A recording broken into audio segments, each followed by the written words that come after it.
Tajul Islam, professor Asif Nazrul বিচার বিভাগকে কতটা প্রভাবিত করছেন? মানে তিনি কি সবকিছু ঠিক করেন? মানে কে মামলা, কোন মামলা করা হবে, কোন কাকে জামিন দেওয়া হবে, কে বিচারকের নিয়োগ করা হবে, যেটা আসলে তা ঠিক করার কথা না, কিন্তু এই ক্ষেত্রেও কি জনাব অ্যাডভোকেট আনিসুল হকের মতো জনাব আসিফ নজরুলই কি সবকিছু ঠিক করছেন? Absolutely not.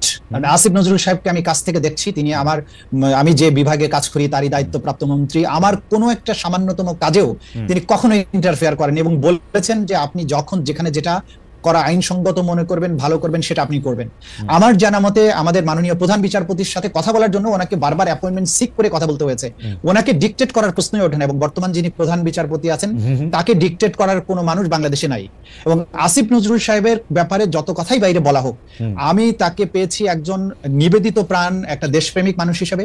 তিনি আপ্রাণ চেষ্টা করে যাচ্ছেন বিচার বিভাগে প্রভাব বিস্তার তো দূরে থাক, বিচার বিভাগের কোনো জায়গায় কোনো রকম প্রশ্ন তৈরি হোক, এটা যাতে না হয় সেটা আমাকে দিনে রাত উনি বলেছেন যে তাজুল আপনারা চেষ্টা করেন যে সমস্ত কিছু যেন বিতর্কের ঊর্ধ্বে থাকে। তো যে লোকটার সাথে আমি কাজ করছি, আমি প্রতিদিন দেখছি তাকে যে তিনি প্রভাব বিস্তারের কোনো কাজ তো দূরে থাকতে, যিনি আমাকে স্বাধীনভাবে নিরপেক্ষভাবে যাতে কোনো প্রশ্ন না ওঠে সেটা এনশিওর করার ব্যাপারে যে লোকটা এত বেশি সিনসিয়ার, তাকে যদি হঠাৎ বলা হয় যে তিনি সব বিষয়ে ডিসিশন দিচ্ছেন, সবকিছু ঠিক করে দিচ্ছেন, এটা ডাহা মিথ্যা কথা। আমি মনে করি যে এটা সঠিক নয়।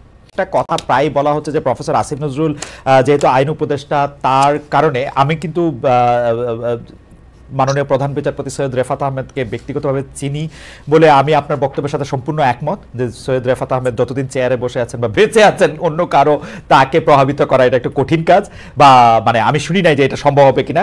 যাই হোক, কিন্তু দুটি বিষয়, যে বিডিআর মানে পিলখানা হত্যা তদন্ত যে কমিশন করার কথা ছিল সেই কমিশন বাতিল করা, তারপরে হচ্ছে যে আরো বেশ কিছু নিয়োগ এবং অন্যান্য ক্ষেত্রে যে মাননীয় আইন উপদেষ্টার প্রভাব বিস্তার করার কথা আসছে, সেটি আপনি বলছেন যে সেটি আসলে একেবারেই সত্যি না।